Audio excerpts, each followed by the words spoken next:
چونٹی کو کمزور نہ سمجھا جائے، اگر وہ کچھ نہیں کر سکتی ہے تو کاٹ لیتی ہے، اسی طرح عورت اگر کچھ نہیں کر سکتی ہے تو ایک چٹکی زہر دے کر ضرور مار سکتی ہے۔ ٹونی جے کو سمر سلطانہ کی یہ بات بہت اچھی لگی کہ وہ اپنی عزت و آبرو کی حفاظت کرنا جانتی ہے اور اس کے لیے ہپنوٹائز کرنے والے کالیہ اسرانی کے ناجائز احکامات سے بھی انکار کرتی ہے۔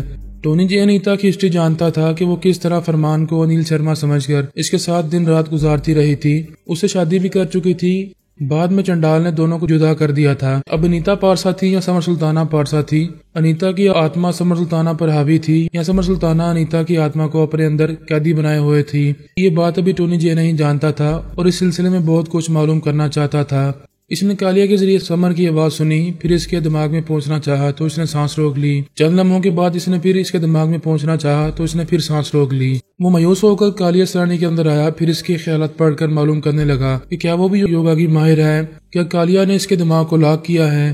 پتہ چلا کہ اس نے تنیمی عمل کے ذریعے اس کے دماغ کو لاک کیا تھا۔ ٹونی جے نے خیال خوانی کے ذریعے اس کے اندر یہ خیال پیدا کیا کہ وہ کسی بہانے سے سمر سلطانہ کو بیڈ پر سلائے گا اور پھر اس پر تنیمی عمل کر کے اس کے دماغ کے دروازے کھولے گا۔ اسرانی کی سوچ نے بتایا کہ وہ پچھلے 2 دن سے یہی سوچ رہا ہے کہ سمر سلطانہ پر تنویمی عمل کرے گا، لیکن نہیں کر پا رہا۔ کبھی تو بہت مصروف ہو جاتا ہے اور کبھی ایسا لگتا ہے کہ جیسے تنویمی عمل بھول گیا ہے، عمل کرتے کرتے وہ رک جاتا ہے۔ ٹونی نے اس کے اندر یہ مضبوط ارادہ پیدا کیا کہ اس بار وہ تنویمی عمل کرنا نہیں بھولے گا اور اسے اپنی معمولہ بنا کر اس کے دماغ کے دروازے کھول دے گا۔ ادھر ٹونی اپنے طور پر کالیہ کو تنویمی عمل کے لیے تیار کر رہا تھا، ادھر سمر نے موبائل فون کے ذریعے فرمان سے رابطہ کیا، پھر اس نے پوچھا تم میرے دماغ میں اچانک کیوں آ رہے تھے، جبکہ ہمارے درمیان یہ طے پا گیا ہے کہ پہلے فون پر بات ہوگی پھر تم میرے اندر آؤ گے۔ فرمان نے حیرانی سے کہا میں تمہارے اندر نہیں آیا تھا، یہ تم کیا کہہ رہی ہو؟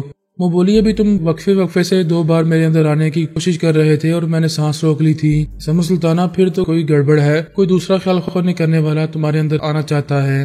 ایسی وقت کالیہ اسرانی نے اس کے پاس آ کر کہا سمر سلطانہ ابھی اپنے روم میں چلو اور بستر پر لیٹ جاؤ، میں تم پر عمل کرنا چاہتا ہوں۔ وہ رانی سے بولی یہ کوئی عمل کرنے کا وقت نہیں ہے اور تم مجھ پر خواہ مخواہ عمل کرنا کیوں چاہتے ہو؟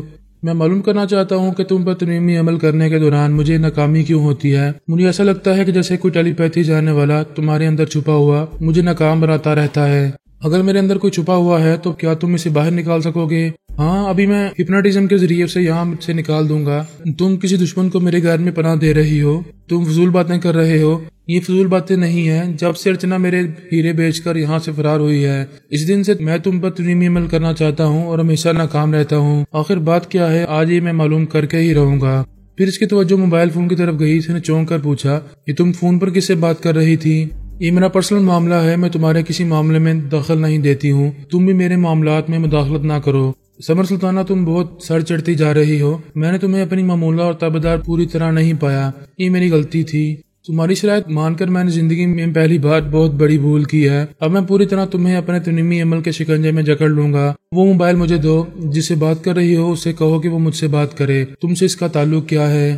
وہ فون لینے کے لیے آگے بڑھا، سمر سلطانہ پیچھے ہٹ گئی۔ میں فون نہیں دوں گی، مجھے مجبور نہ کرو، یہ فون سیدھی طرح میرے حوالے کر دو۔ کیا تم زبردستی کرو گے؟ یہ فون مجھ سے چھین لو گے؟ میں کہہ رہا ہوں کہ مجھے دے دو ورنہ چھین لوں گا اور معلوم کروں گا کہ تم اپنے کسی یار سے باتیں کر رہی ہو۔ وہ آگے بڑھا تو وہ پیچھے ہٹ کر دیوار سے لگ گئی اور بولی دیکھو میرے قریب نہ آنا ورنہ بہت برا ہوگا۔ وہ طنزیہ انداز میں بولا کیا برا ہوگا؟ کیا تم کسی سپرمین کی بیٹی ہو کہ میرے قریب آتے ہی مجھے اٹھا کر باہر پھینک دو گی؟ ہاں، میں کچھ بھی کر سکتی ہوں، اس لیے تمہیں سمجھا رہی ہوں جب تک دوستی ہے دوستی رکھو ورنہ پچھتاؤ گے۔ تمہارے پچھتانے کی ایسی کی تیسی۔ وہ تیزی سے آگے بڑھ کر آیا، پھر اس نے موبائل فون والے ہاتھ کی کلائی کو پکڑنا چاہا، ایسے ہی وقت وہ وہاں سے اچھل کر دور جا گرا۔ ٹونی جے کالیہ کے اندر چھپا یہ تماشا دیکھ رہا تھا۔ ابھی اس رانی نے پوچھا تھا کہ کیا تم سپرمین کی بیٹی ہو کہ میں تمہیں ہاتھ لگاؤں گا تو تم مجھے یہاں سے باہر پھینک دو گی، اور یہی ہوا تھا۔ اسے ہاتھ لگانے گیا تو اچھل کر بہت دور جا کر گر پڑا تھا۔ اس طرح صاف سمجھ میں آ گیا تھا کہ سمر سلطانہ کے پیچھے کوئی ٹیلی پیتھی جانے والا چھپا ہوا ہے۔ کالیہ فرش پر پڑا دیدے پھاڑے سمر سلطانہ کو دیکھ رہا تھا۔ وہ کہہ رہی تھی مرد کے بچے ہو تو آؤ آگے بڑھو اور مجھے ہاتھ لگاؤ۔ وہ فرش پر سے اٹھتے ہوئے حیرانی سے اسے دیکھتے ہوئے بولا یہ سب کیا ہے؟ میں اتنی دور جا کر کیسے گر پڑا؟ وہ فخر سے بولی اگر تم تنویمی عمل جانتے ہو تو میں بھی کچھ جانتی ہوں، اور جو کچھ جانتی ہوں اس کا نتیجہ بھی تمہارے سامنے آیا ہے۔ ٹونی جی کو یہ سمجھنے میں دیر نہیں لگی کہ سمر سلطانہ کے اندر انیتا ہے، اس لیے اس کا عاشق ٹیلی پیتھی جاننے والا فرمان وہاں موجود ہے اور وہی سمر سلطانہ کو کالیہ کی زبردستی سے بچا رہا ہے۔